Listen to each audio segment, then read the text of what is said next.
Hello' everyone, কি খবৰ আপোনালোকৰ? গাইজ, আজি পাৰ্কিঙত আহিছোঁ আপোনালোক এয়ামেজখন। এইখনৰ গোটেই ফুল ৰিভিউটো মই আপোনালোকক দিম। ইয়াত কি কি ফিচাৰ্ছ আছে, কি নাই, মানে মই যিখিনি জানো সেই গোটেইখিনি আপোনালোকক কৈ দিম। আৰু মই যিখিনি জানো আৰু যোনখিনি মই নাজানিলেতো মই ক'বও নোৱাৰিম, সেইখিনি আপোনালোকে গুগল বা ইউটিউবত তেনেকৈ চাব পাৰিব। আৰু গাইজ, সেইদিনাখন মোৰ ফালৰ পৰা মানে দুখন গাড়ী মিছ হৈ গ'ল।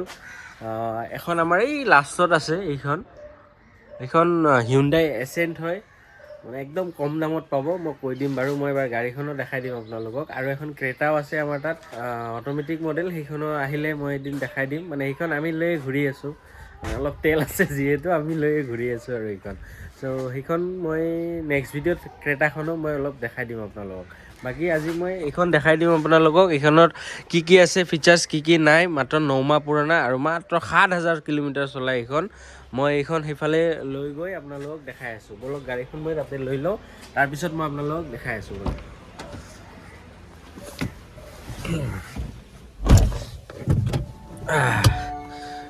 চাওক, গাড়ী ষ্টাৰ্ট দিয়াৰ পিছত মানে ইয়াতে ধুনীয়াকৈ ইমেজ গাড়ীখনৰ লগোৱা আহে, নেমটো আহিব গাড়ীখনৰ, এমএছ বুলি আহিব। চাব কিমান ধুনীয়াকৈ আহে, এইটো চাওক।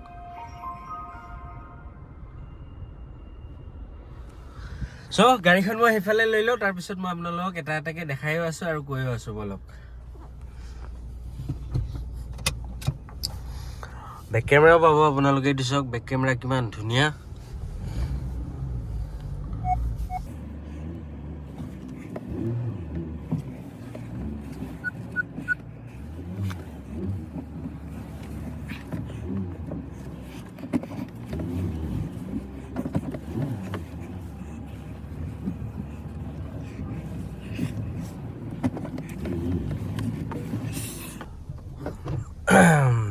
চ' মই সেইফালে থকা গাড়ীখন মই আপোনালোকক এবাৰ দেখাই দিওঁ। বলক সেইখনত মানে বাহিৰে বাহিৰে দেখাই দিম আপোনালোকক।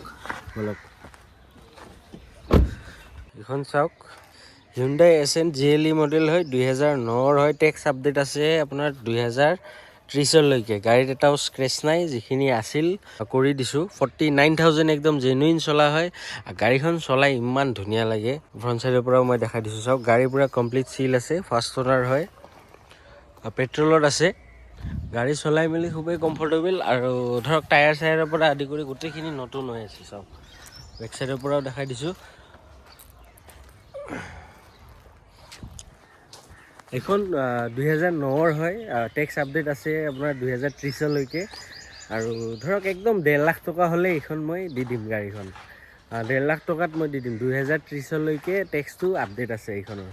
গাড়ী ভাল, 49,000 একদম জেনুইন চলা, গাড়ীত 1 টকাৰ কাম নাই গাইজ। আৰু আমাৰ সেইফালে যোনটো ইয়াতে আছিলে টিঙৰ ঘৰ এটা, মানে আমাৰ পাৰ্কিংটো ইফালে হ'ব, গছ চছ কটা যাব। পাৰ্কিংটো আমাৰ এইটো চাইডে হ'ব। বাকী মই আমেজখন প্ৰথমতে মই বাহিৰৰখিনি দেখাই দিছোঁ। চাওক বাহিৰৰ আৰু কি দেখাম গাইজ, গাড়ীৰ লুকছটো চাওক কিমান ধুনীয়া। গাড়ীত একো এটা কাম নাই, ইমান ধুনীয়া হৈ আছে গাড়ী। এটাও স্ক্ৰেচো নাই গাড়ীখনত। ফুল বডি অৰিজিনেল পেইণ্টত আছে। টায়াৰ একদম নতুন হৈ আছে। মাত্ৰ 7,000 কিলোমিটাৰ চলিছে। মই দেখাই দিম বাৰু কিলোমিটাৰটো আপোনালোকক। গাড়ীৰ চিলকেইটা মই দেখাই দিছোঁ। চাওক এইটো চাওক, পূৰা কমপ্লিট কোম্পানীৰ চিল। এইটো চাওক, এইটো পূৰা কমপ্লিট কোম্পানীৰ চিল। বেক চাইডে চাওক, AC ভেণ্ট দুটা পাব, তলত চাৰ্জিং চকেটো আছে, আমৰেষ্ট পাব আপোনালোকে। আৰু এইখনত 3জন মানুহ কমফৰ্টেবলি আৰামছে বহি যাব পাৰিব। আৰু এইটো চাইডে লেফ্ট ইণ্ডিকেটাৰ দিলে মানে এই কেমেৰাটো অন হৈ যায়, আপোনালোকে তাতে ডিছপ্লেটোত চাব পাৰিব আপোনালোকে। মই পিছফালৰ পৰা দেখাই দিছোঁ। চাওক পিছফালেও ধুনীয়া হৈ আছে, অকণমান লেতেৰা হৈছে গাইজ। বেক সেন্সাৰ আৰু বেক কেমেৰা দুটাই পাব। এইটো চাওক, ডিক্কিটো চাওক পূৰা কমপ্লিট চিল আছে। এইটো চাওক, পচবিলাকো কোনো চাইডে মাৰ খোৱা নাই। স্পেক্টাৰটো চাওক একদম আনইউজ। জেক হুইল লেন্স আজিলৈকে খোলা হোৱা নাই। চব মই এইটো চাইডেও দেখাই দিছোঁ। চাওক আপোনালোকক গাড়ীত গাইজ কোনো চাইডে একো এটা স্ক্ৰেচ, এটা সৰু সুৰা স্ক্ৰেচো নাছিল গাড়ীখনত। ফুল গাড়ী অৰিজিনেল পেইণ্টত আছে। এইটো চাওক টায়াৰৰ কণ্ডিশ্যন, আৰু গোটেইকেইটা টায়াৰত আপোনালোকে ডায়মণ্ড কাট এলয় পাব। এইটো চাওক, এইখনো পূৰা কমপ্লিট চিল আছে, আৰু এইখনো পূৰা কমপ্লিট চিল আছে। চ' গাইজ, গাড়ীৰ কোনো চাইডে একো এটা স্ক্ৰেচ নাই, একো এটা কাম নাই। গাড়ী ফুল গাড়ী অৰিজিনেল পেইণ্টত আছে। গাড়ী বহুতে ধুনীয়া কণ্ডিশ্যনত আছে। এইটো চাওক, মাত্ৰ 7,200 22 কিলোমিটাৰ চলিছে গাইজ, বেছি চলা নাই। 7,000 মানে চলা আছিলে, 200 মানে 150 170 কিলোমিটাৰ মানে আমিয়ে চলাইছো। মানে এটা চিষ্টেম আছে তো সেইবিলাক মানে আমি টেষ্ট কৰি আছিলো। ইয়াতে চাওক ক্ৰুজ কণ্ট্ৰল আছে। যদি আপুনি ক্ৰুজ কণ্ট্ৰল 60 মানত যদি সেট কৰে আপোনালোকে, তেতিয়াহ'লে কি হ'ব মানে 60 স্পীডতে গৈ থাকিব। মানে 30 স্পীডৰ ওপৰত কিলোমিটাৰটো সেট হয়। নৰ্মেল আমাৰ 60ৰ ওপৰত হয় নেকি, কিন্তু এইখনত 30 স্পীডৰ ওপৰতে মানে ক্ৰুজ কণ্ট্ৰলটো ছেটিং হয় আৰু। তো আপুনি ধৰক ৰাস্তাতে গৈ আছে, আগত এখন গাড়ী আহি গ'ল, তেতিয়া মানে সেইখন গাড়ীকহে ফ'ল' আপ কৰিব গাড়ীখনে, যিহেতু এটা ভাল ডিষ্টেঞ্চো ৰাখিব গাড়ীখনে।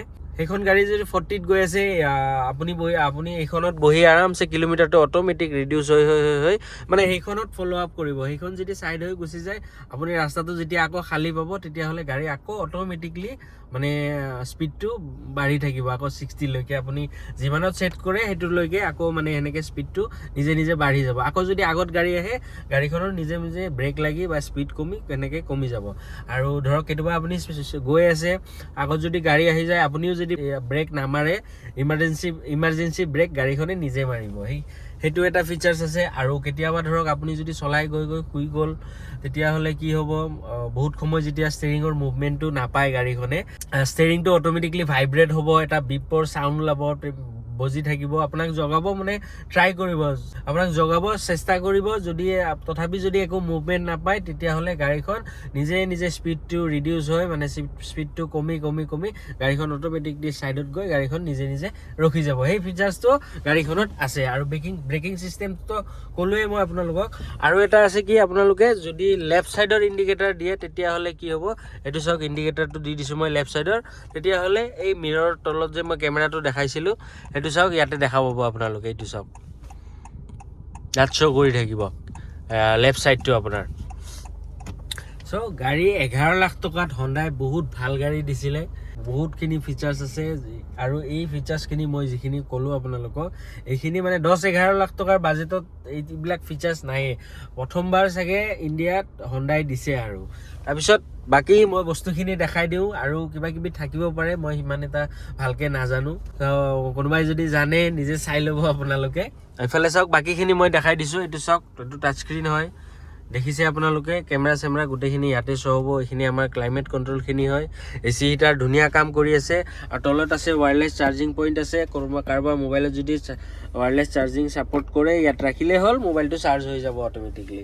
চাৰ্জিং চকেটো আছে, এইটো চাওক, 12 ভল্টৰ চাৰ্জিং চকেট। এইফালে USB পোৰ্ট দুটা আছে।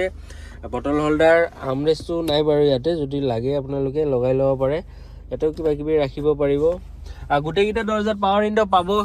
যিহেতু ইমানখিনি ফিচাৰ্ছ দিয়া আছে, পাৱাৰ উইণ্ডোকেইটা কিয় নিদিব, হয়নে নাই?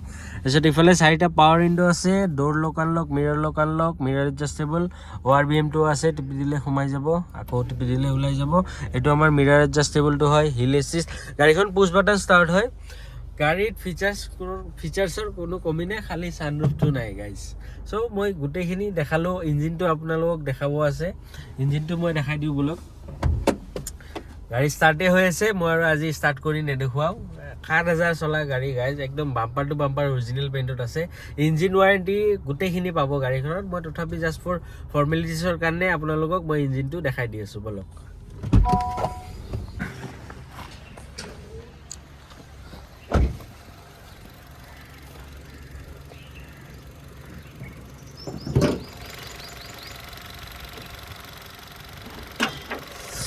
এইটো চাওক, বনেট পুৰা কমপ্লিট চিল আছে গাইজ।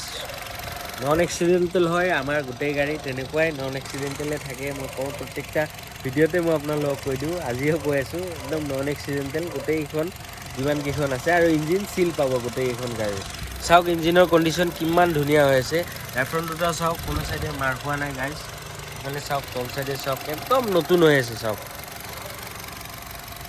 ধূলি বালি তেনেকৈ লাগি আছে, ইমান এটা একো মই গাড়ীখন আনি একো কৰোৱাই নাই গাইজ, আমি পলিচো কৰা নাই, গাড়ী ইমান ধুনীয়া হৈ আছে। চাওক,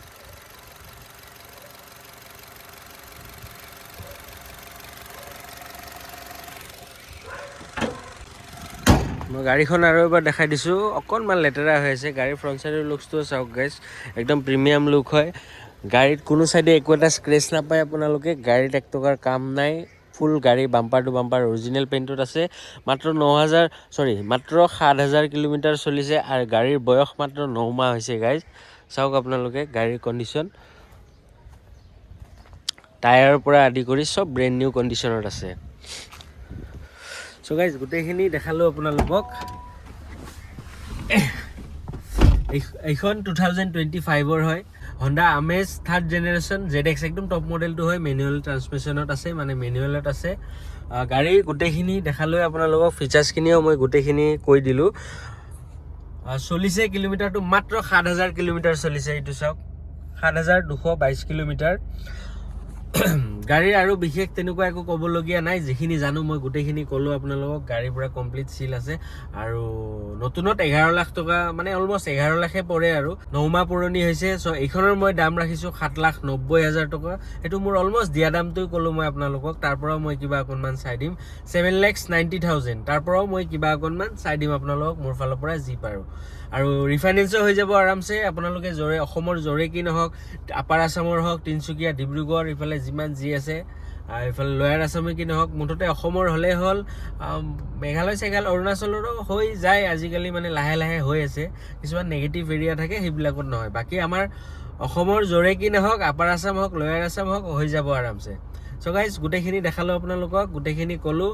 গাড়ী চলিছে 7,000 কিলোমিটাৰ, গাড়ীৰ বয়স হৈছে একদম মাত্ৰ 9 মাহ। দামটোও ক'লোঁ মই আপোনালোকক 7,90,000, তাৰ পৰাও মই কিবা অকণমান চাই দিম মোৰ ফালৰ পৰা।